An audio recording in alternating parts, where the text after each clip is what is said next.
Imagine flying so fast that the air around your plane turns to fire. Imagine being so high above Earth that you can see the curvature of the planet, while enemy missiles streak toward you. And yet, none of them can catch you. This wasn't science fiction, it was real. This was the SR-71 Blackbird, the world's fastest, highest flying jet ever built. A plane so secret, so advanced and so untouchable that it remains unmatched, even decades after it was retired. Born in the shadows of the Cold War, the Blackbird was designed not to fight, but to spy. Its mission? To fly deep into enemy territory, photograph secrets, and escape before anyone could react. But how was this futuristic aircraft built in the 1960s? What incredible technologies made it unstoppable? And why was it eventually retired if nothing could touch it? Today on Factopia, we're uncovering the hidden science, the incredible stories, and the lasting legacy of the SR-71 Blackbird, the plane that outran time itself. Stay tuned, because this is one story you don't want to miss. The Blackbird wasn't just fast, it was revolutionary. First, its design.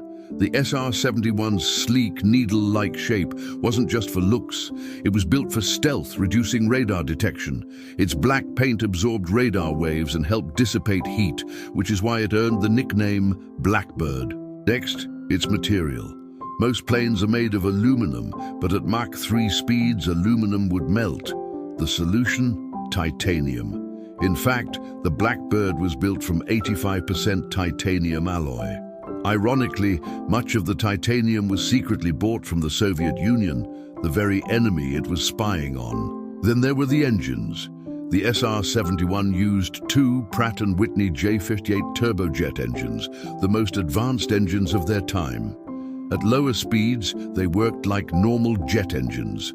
But at higher speeds, they functioned like ramjets, compressing air at supersonic speeds to maintain thrust. This gave the Blackbird an incredible advantage. It could cruise comfortably at Mach 3.2, around 3,540 kilometers. That's faster than a rifle bullet. But speed came with challenges.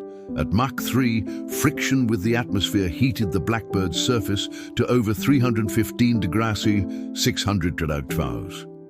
Pilots described the cockpit windows glowing red hot.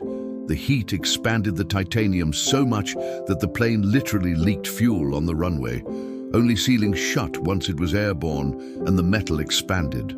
Every aspect of the Blackbird was ahead of its time. It was a plane built on the edge of science. The story of the Blackbird begins during the Cold War. In the 1950s and 60s, tensions between the United States and the Soviet Union were at their peak. Both sides were racing for nuclear weapons, space dominance, and of course, intelligence. America needed to know what the Soviets were building, but spy satellites weren't yet advanced. The solution? High-flying spy planes. First came the U-2 spy plane, capable of flying above Soviet defenses. But in 1960, disaster struck. A U-2 flown by Francis Gary Powers was shot down over Russia. The US suddenly realized they needed something faster, higher, and impossible to catch. That's when the top-secret division of Lockheed, known as Skunk Works, stepped in. Led by the legendary engineer Clarence Kelly Johnson, they designed a plane that looked more like a spaceship than an aircraft. The result was the A-12 Oxcart, a precursor to the SR-71. It could fly at Mach 3, 3 times the speed of sound. But the A-12 was a single-seat aircraft, and soon the US Air Force wanted something bigger, faster, and more capable. Thus, the SR-71 Blackbird was born. First flown in 1964, it instantly became the most advanced aircraft in the world, and even today, no other jet has surpassed its speed and altitude records. The SR-71 wasn't just fast, it was the fastest air-breathing aircraft ever built. Its official speed record, set in 1976, was Mach 3.3, about 3,529 km/h, 2,193 mph. Its altitude record, 85,069 feet, 25,929 meters. That's 16 miles above Earth's surface. At those heights, Pilots could see the curvature of the Earth and the deep blackness of space above them. To put this into perspective, a commercial airliner cruises at 35,000 feet at around 900 km per hour. The SR-71 flew more than twice as high and nearly 4 times as fast. And no matter what enemies threw at it, missiles, fighter jets, anti-aircraft weapons, nothing ever managed to shoot down an SR-71. Whenever danger approached, the pilots simply pushed the throttle and the Blackbird outran the threat. In fact, during its service, over 4,000 missiles were fired at the SR-71. None ever hit. The Blackbird's speed was so unmatched that it still holds records today, and more than 50 years after its first flight, no plane has ever surpassed it. The SR-71 wasn't designed to fight. It carried no weapons. Its true power was intelligence. Flying at Mach 3, it could cover 100,000 square kilometers of territory in 1 hour. Its advanced cameras captured razor-sharp images from 80,000 feet. It could even photograph the license plate of a car from the edge of space. The Blackbird flew missions over Vietnam, North Korea, the Middle East, and the Soviet Union. Whenever tensions rose, the SR-71 was there, gathering critical information. Pilots described missions as exhilarating, but also exhausting. The plane required a crew of 2, a pilot and a reconnaissance systems officer, RSO, who operated the cameras and sensors. Both wore full pressure suits similar to astronaut gear because at those altitudes, the air was too thin to breathe. The Blackbird wasn't invincible. It was incredibly expensive, requiring thousands of hours of maintenance for every hour of flight. But when it flew, it gave the US eyes where no satellite or drone could reach. With all its success, why was the SR-71 retired? The first reason was cost. Each SR-71 Blackbird cost around $34 million in the 1960s, equivalent to hundreds of millions today.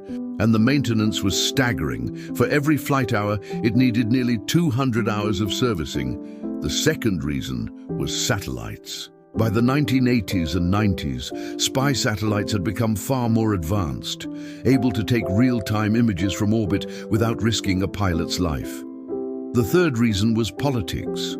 Some military leaders saw the SR-71 as too expensive compared to newer technologies like drones. In 1998, the Blackbird flew its final mission and was officially retired. But many argue it was retired too soon. Even today, no aircraft matches its speed and capability. The Blackbird ended its service as a legend, untouchable, undefeated, and unforgettable. The SR-71 left behind more than just records. It inspired a new generation of engineers and dreamers. Its technologies paved the way for stealth aircraft like the F-117 Nighthawk and the B-2 Spirit bomber. Its titanium construction influenced future aerospace projects, and its mystique continues to capture imaginations worldwide. Today, SR-71s are displayed in museums across the United States, where people still marvel at their futuristic design. Pilots who flew it describe it as both terrifying and beautiful, a machine that pushed human endurance to the limits. And rumors persist of a successor, the so-called SR-72, a hypersonic aircraft under development. Whether or not it exists, one thing is clear: the Blackbird's legend still soars. The SR-71 Blackbird wasn't just an airplane, it was a statement, proof that human ingenuity could break barriers of speed, altitude, and technology. It flew faster than bullets, higher than mountains, and outpaced every threat thrown at it. For decades, it gave the US a critical advantage in intelligence, and even today, more than 25 years after retirement, no plane has ever surpassed it. The Blackbird was, and always will be, the king of the skies. This was Factopia, uncovering the hidden science and secrets of the world around us. If you enjoyed this journey into the world's fastest plane, make sure to hit like, subscribe, and ring the bell. Because here, we turn ordinary curiosity into extraordinary knowledge.